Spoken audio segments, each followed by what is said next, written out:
When I was growing up in Farmington Hills and educated in the Farmington public school system, I was 10 years old when Martin Luther King Day became a legal holiday. Back then, and frankly for many years, I didn't truly understand the significance, although I did appreciate the day off from school.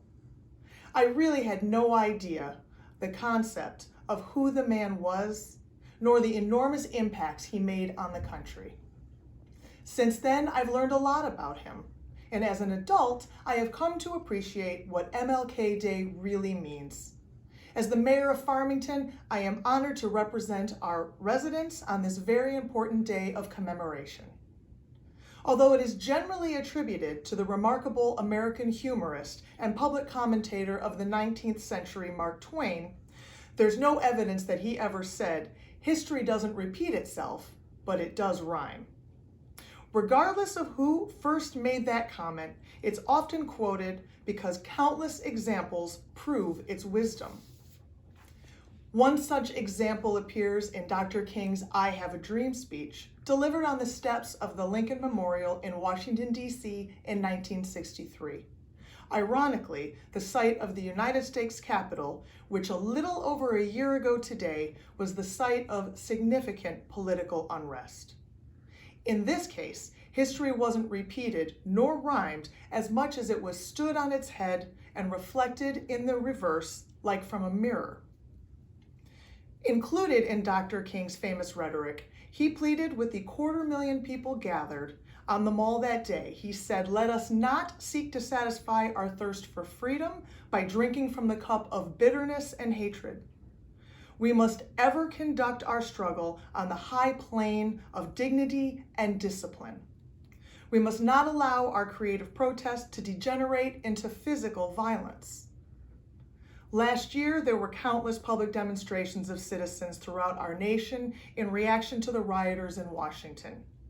While there was a faction who supported the contention that the presidential election in November was somehow stolen, most chose to trust in our democracy to deliver a peaceful transfer of power at the highest levels of our government.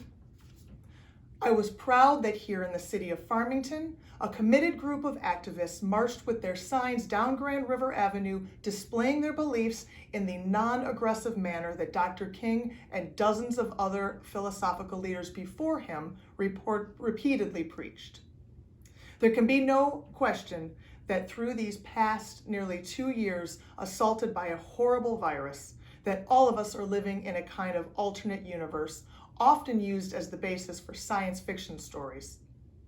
It has pressured us and caused many to behave in previously inconceivable, uncomfortable ways. We fear the unknown, the unpredictable. It exacerbates the differences between members of our own families, our neighbors, and especially people who do not look like us. The fact that there is no realistic end in sight to this virus boils our frustrations and affects our daily lives. On this day, when we honor the memory of Dr. King, I believe it is appropriate that each of us pause to consider his plea to ever conduct our struggle on the high plane of dignity and discipline, and to not allow our creative protest to degenerate into physical violence. We're living amid a time when it is appropriate to step back and listen to perhaps not the lessons of history, because after all, this is an extraordinary era that we are living in, but to hear the rhymes of eras that occurred in the past.